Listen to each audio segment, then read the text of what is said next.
Today is a historic day, a day of happiness and a day of sadness. I say happiness because for the last 4 years, we've had a judiciary that has been bold, and this judiciary is one that will be the hallmark of the transformation. And often an institution will only succeed or fail depending on the gravitas of its leader. David Kenani Maraga has exemplified all the great values of the rule of law and constitutionalism that can ever be desired, not only in Kenya, but the entire world.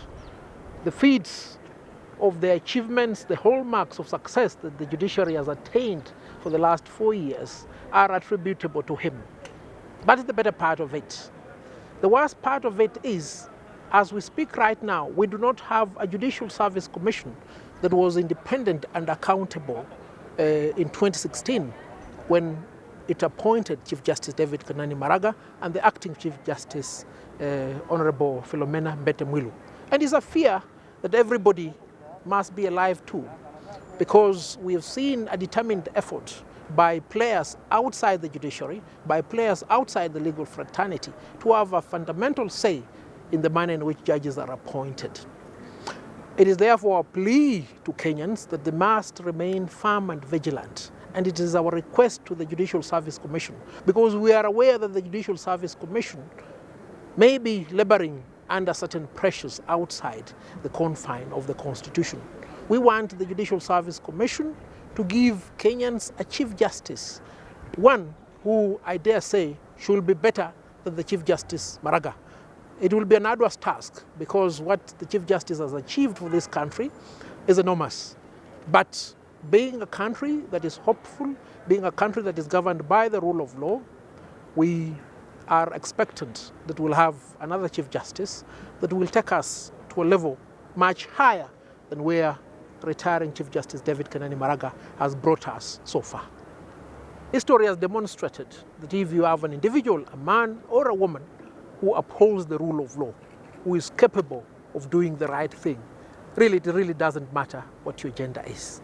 What we are looking at as Kenyans is a Chief Justice who will be able to follow in the footsteps of David Kenani. Well, the matter is in court. The Chief Justice gave an advisory for the dissolution of Parliament. Well, over and above being a lawyer, I'm a politician. And politics is what defines the leadership of this country. I've held the strong view that the court process is a delay tactic to countermand the advisory by the Chief Justice. It is our expectation, and here we're not directing the judges. The Chief Justice has told his judges to do the right thing, because the judges are not any less because they are not elected. They are appointed, but the authority upon which they are appointed is a people-given authority. So they should not fear, they should not waver from doing the correct thing. And the correct thing is as simple as daylight. Parliament, as we speak right now, is unlawfully constituted, is unconstitutional. And I can dare submit from here that it is our expectation, a legitimate expectation, based upon sound principles of law, morals, good governance, that the judges will determine this matter speedily in order that we have the way forward. If they say that the Chief Justice was right in his advisory, so be it. Let's go for a by-election. If they say that the Chief Justice was wrong, so be it, because we are people who live by the rule of law.